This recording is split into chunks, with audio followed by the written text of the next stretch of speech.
What made you decide to take the leap into reaching people on TikTok? How did you get started? Yeah, so I got started on TikTok a little over a year ago in late August 2019, for anyone watching this, to give context. And it really was just because growth on Instagram had plateaued, and because all of my previous businesses had been built on the success of our social media efforts, I knew that I had to go find another platform, not necessarily to switch to and to stop being on Instagram, but another one where we could continue to grow and reach new audiences and build our brand. So I went on TikTok, tried posting a couple of the pieces and videos from like my personal glassblowing brand, and those immediately got taken down because they were smoking related. And so I realized right away that TikTok was very, very sensitive to anything that would be content that not a lot Not of kid minors friendly, maybe? or a lot of parents would want their kids looking at. And so I started posting glassblowing videos from other artists and some of my friends in the soft glass industry, because there's soft glass and there's borosilicate. For people who don't know, soft glass is the kind where there's a giant furnace. You've got really long metal poles. You're sticking it in the furnace, getting these big gathers of glass. Usually there's multiple people working on a single piece. What I do is borosilicate, which is with a tabletop torch. So there's no big furnace. I just have a torch on my bench that shoots a very hot flame, and I do all of my work directly in the flame. There's no taking it out of the flame and then like manipulating it afterwards. So soft glass is much, much better for video because it stays molten and hot and pliable for much longer. So I just started testing out and seeing, what if I post this type of content? And that's what made it really take off for me right away, as I hit on, I think, a visual aspect that people were really interested in. Also, I was kind of one of the first glassblowers on TikTok, so it was just very new and exciting to the audience that was on the platform, where they'd never really seen glassblowing before.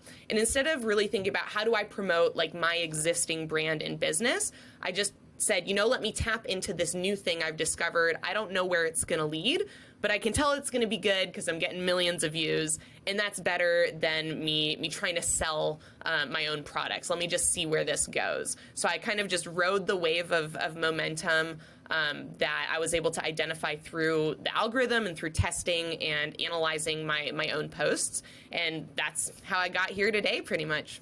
Well, I think it's really important that we're trying new things. Like you had mentioned, it's almost inevitable that every social media platform goes through this life cycle where you can get serious, incredible organic reach like you could and still can to an extent on TikTok, but eventually it starts to plateau. And we've seen this happen with Facebook. We've seen this happen with MySpace, Twitter, all these different platforms, Instagram included. I'm curious, the skills that you developed in working with Instagram, did they transfer directly over to TikTok, or did you find like, oh crap, I need to relearn a whole new set of skills? No, absolutely. I think a large part of my success on TikTok was from the fact that I'd spent, 8 years on Instagram first and really developed a good understanding of what visually connected with people. Because even though TikTok has a music component, even though there's all these different aspects and components to it, the visual aspect is by far the most important. And if you can get your visuals engaging, like, people are going to want to watch your video. So I was able to translate that from Instagram. It seems very different though, right? Because Instagram is a lot of still shots, right? You're not seeing as much video, whereas TikTok is exclusively video to an extent. Did you feel like you had to evolve or try new things, or did you feel like because of the product and that you were delivering with the glass blowing, it just translated so perfectly? What are your thoughts?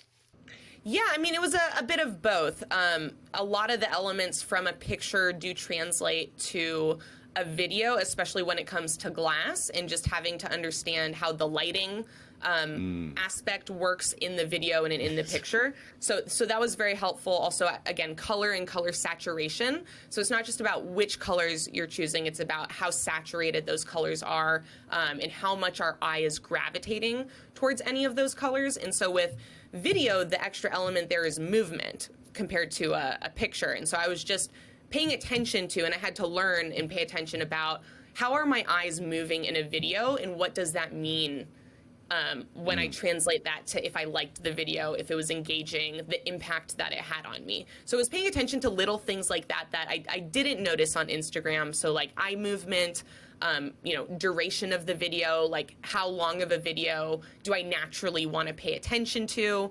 When do I start noticing that it's boring, or at least start noticing that there's a time factor in watching the video? And then also, what are the things that would grab my attention at the beginning of the video? So those were all things that I had to experiment with and learn through using TikTok. And I would say I'm much, much better as a marketer today than I was a year ago because of TikTok, and just using the app has allowed me to notice and pay attention to and learn a lot of new factors when it comes to marketing.